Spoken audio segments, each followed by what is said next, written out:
বিএনপির পরিচয় দিয়ে সব খাইয়ে গেছে। হ্যাঁ, সব সব একেবারে সব খাইতেও পারে নাই, সব নষ্ট নষ্ট করে থুই গেছে। ওরকম কোনো মানুষে করে না, বুঝলেন?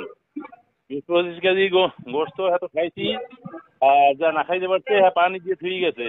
সান্যা সন্যা মাকে জুকিয়া, অর্থাৎ কেউ কিছু না খাইতে পারে এরকম মনে হয় যে আক্রোশমূলক এরকম।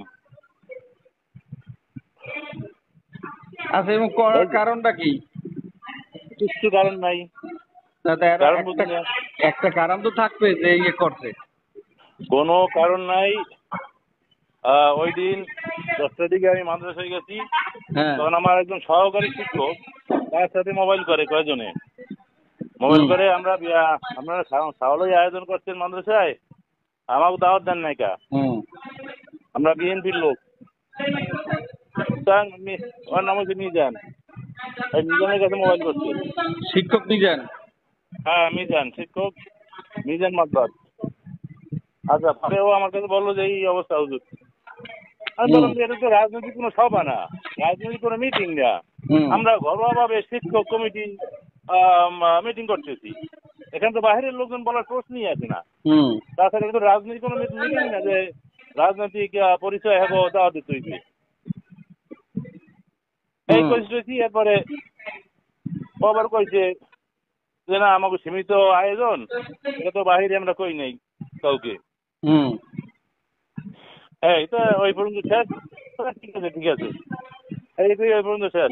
এরপরে প্রচুর বৃষ্টি, আমাকে সভাপতি আইতে একটু দেরি হয়েছে আমতলি দিয়া, আমরা জহরের নামাজ পড়িয়া মিটিং এ বসছি। আচ্ছা, মিটিং চলাকালীন সময় 15-20টা পোলাপান ঢুকছে, আমি তো সবাই চিনি না, আমার বাড়ির ফটো খেলি 15-20 জন পোলাপান ঢুকছে। হ্যাঁ হ্যাঁ হ্যাঁ। তারপরে ঢুকিয়া তারা বলতেছে যে আমরা বিনে দাওয়াতে আইছি। তখন আমি বললাম যে ঠিক আছে, বিনে দাওয়াত হোক যাই হোক, যখন আইসি পড়ছো তোমরা মিটিং শেষ করি, তারপরে খাওয়া দাওয়ার যে আয়োজন হয়েছে কিভাবে হয় আমরা ভাগে দুই মিলে দিলে খাইয়ে যাবো আমি। শুনতে পাচ্ছেন? আচ্ছা, এরপরে ওরা বসছে, একটু পরে এবার বসছে, এই ধরেন 10 মিনিট পর। আমরা যখন বিনে যাচ্ছি আমরা বাহিরে বসি, বাহিরে বসে দরকার কি, ভিতরে বউ না, ওটা বারান্দায় আছি। এই বারান্দায় বাইরে ইয়া যেখানে পাকশাক করা হয়েছে, এই গোস্তের ডাক, মাছের, ডিমের, তারপর পোলাও, এগুলো সব আনিয়া একটা রুমে